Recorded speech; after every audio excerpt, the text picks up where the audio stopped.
Hello guys, welcome back to my channel. आज का हमारा टॉपिक है job analyse and job description.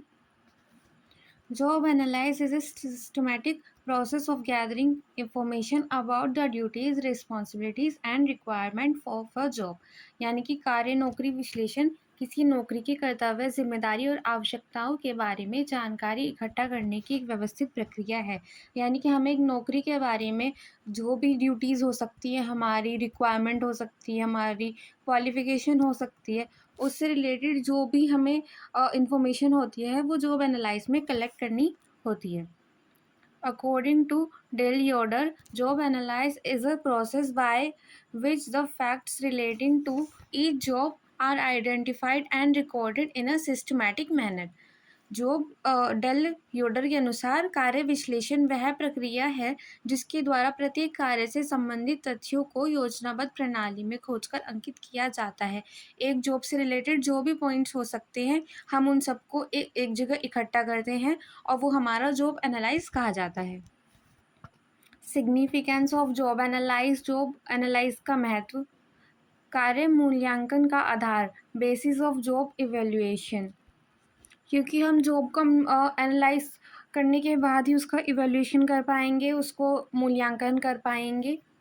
व्यावसायिक चुनाव में सहायक, हेल्पफुल इन वोकेशनल सिलेक्शन। क्योंकि जैसी हमारी जॉब के लिए हमें जो क्वालिफिकेशन चाहिएगी उसके आधार पर हम चुनाव करेंगे। वेतन एवं मजदूरी प्रशासन में उपयोगी, useful in wage and salary administration. क्योंकि जॉब के अकॉर्डिंग ही जॉब में जितना काम किया जा रहा है, जितनी देर काम कर रहे हैं, जिस क्वालिफिकेशन के साथ काम कर रहे हैं, उसी बेस पर सैलरी या वेज दी जाती है।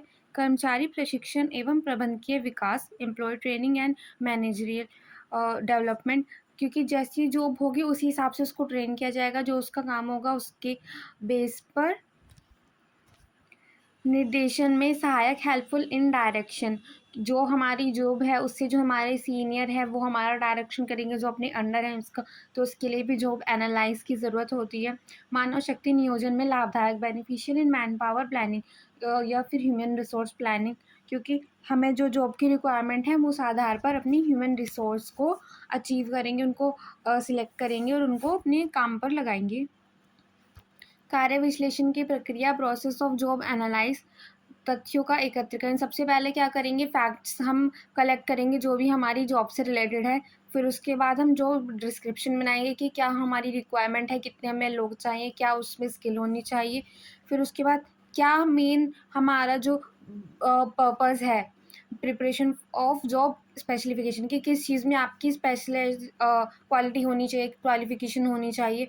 फिर हम उसके बाद उसको प्रेजेंटेशन करेंगे कि हमारे ये डेटा हमने कलेक्ट किया, और उसके बाद उसे हायर अथॉरिटीज़ द्वारा अप्रूव किया जाएगा कि आप ये एनालाइज आपका सही है, आप इसको आगे बढ़ा सकते हैं।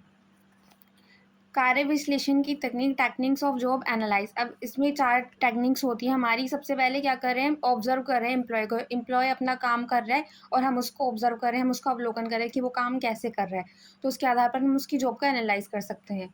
उसके बाद हम इंटरव्यू कर सकते हैं, यानी कि हमने किसी एम्प्लॉयज़ को या फिर कुछ एम्प्लॉयज़ को पर्सनली अलग से बुलाया है और उसके बाद उनका इंटरव्यू यानी कि साक्षात्कार लिया है। हम उनसे एक प्रश्नावली दे सकते हैं कि आप अपने क्वेश्चन आंसर, अपने इसमें हमने क्वेश्चन दिए हैं उनको कि आपको जो आंसर ठीक लगता है आप उसको मार्क कर दीजिए। या फिर हम उनके रिकॉर्ड्स या लोग्स, अभिलेख चेक कर सकते हैं, उसके आधार पर हम उनकी जॉब का एनालाइज कर सकते हैं। इसके बाद आता है जॉब डिस्क्रिप्शन, कार्य विवरण का अर्थ एवं परिभाषा। A job description is a written document that outlines the duties, responsibilities and requirements of a specific job. It serves as a guide for both employers and potential employees, providing a clear understanding of what the role entails।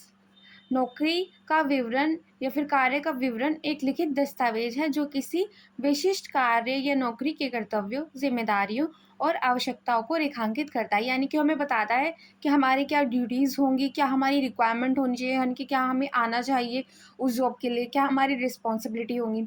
यह नियोक्ताओं और संभावित कर्मचारियों दोनों के लिए एक मार्गदर्शन के रूप में कार्य करता है। क्योंकि जो हमारे पोटेंशियल हमारे एम्प्लॉयज़ होंगे, उनको पता होगा कि उनमें क्या क्वालिफ़िकेशन होनी चाहिए, क्या उनकी ड्यूटीज़ होंगी, और जो उनका एम्प्लॉयर है उसको भी क्लैरिटी रहेगी कि उसको इस क्वालिफ़िकेशन के लोगों को सिलेक्ट करना है।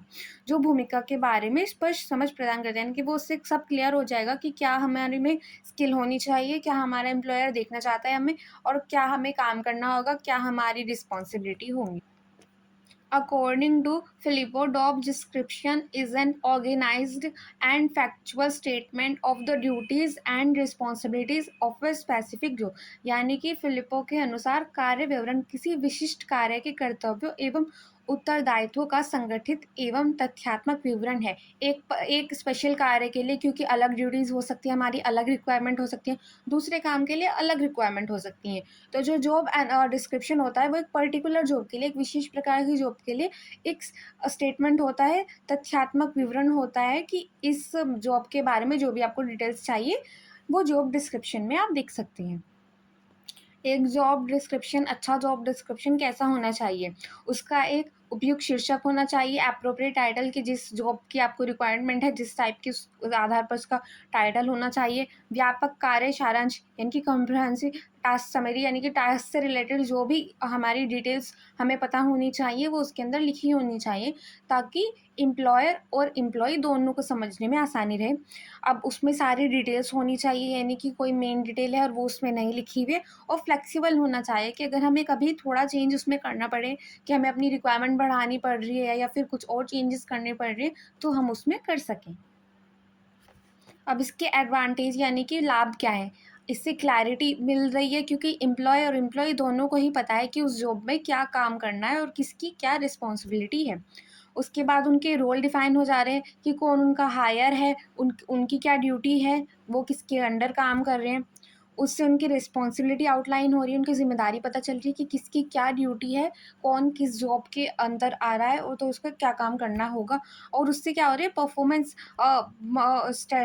स्टैंडर्ड हमारे सेट हो रहे हैं, यानी कि प्रदर्शन मापदंड तय हो रहे हैं, क्योंकि सबको पता है कि किसको कितना काम करना था, फिर उसने क्या काम किया है हम उसको ईजिली एनालाइज कर सकते हैं। और उससे क्या होती है, भर्ती में सहायता, क्योंकि अगर हमें ऑलरेडी हम बता देंगे कि हमें क्या क्वालिफिकेशन चाहिए, अपनी क्या क्वालिफिकेशन होनी चाहिए, किस जॉब के लिए हम आपको बुला रहे हैं इंटरव्यू के लिए, या फिर किस जॉब के लिए हम आपका सिलेक्शन करना चाहते हैं, तो उससे क्या होती है, भर्ती में सहायता, यानी कि रिक्रूटमेंट में ईजी रहता है, हेल्प मिलती है। आता है 6 पॉइंट प्रशिक्षण में मार्गदर्शन करना, यानी कि ट्रेनिंग भी उसी आधार पर की जाएगी, जो उनकी जॉब होगी या फिर जो उनमें क्वालिफिकेशन अभी हमें चाहिए, जो उनमें इम्प्रूवमेंट चाहिए, उस बेस पर उनकी ट्रेनिंग की जाती है। और जब सबके काम क्लियर होंगे तो अपने आप से ही कन्फ्लिक्ट विवाद कम होंगे, क्योंकि सबकी ड्यूटी उसमें लिखी होगी कि किसकी क्या ड्यूटी है, किस जॉब के अंतर्गत आ रही है और क्या उनको काम करना होगा। तो उससे उनके विवाद भी, औद्योगिक विवाद यानी कि हमारे इंडस्ट्रियल जो हमारे कन्फ्लिक्ट्स होते हैं, वो भी कम होंगे। अब एक जॉब डिस्क्रिप्शन के अंतर्गत, कार्य विवरण के अंतर्गत क्या-क्या विषय सामग्री होनी चाहिए? सबसे पहले रिक्वायर्ड स्किल, कि हमें क्या क्वालिफ़िकेशन चाहिए, क्या हमें कौशल चाहिए जिस आधार पर हम आपको जॉब देना चाह रहे हैं।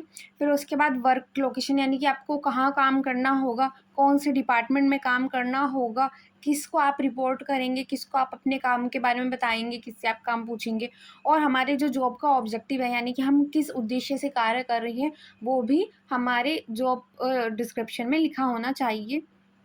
उसके बाद हमारी की रिस्पॉन्सिबिलिटी क्या है, यानी कि प्रमुख ज़िम्मेदारियाँ जो हमें, जिन पर सबसे ज़्यादा ध्यान देना चाहिए। हमारी आवश्यक योग्यताएँ कितनी, क्या हमारी रिक्वायर्ड क्वालिफ़िकेशन है जो उस जॉब के लिए चाहिए, और हमारे पास कितना एक्सपीरियंस है उस जॉब से रिलेटेड। ये सब जॉब डिस्क्रिप्शन के अंदर लिखा होना चाहिए।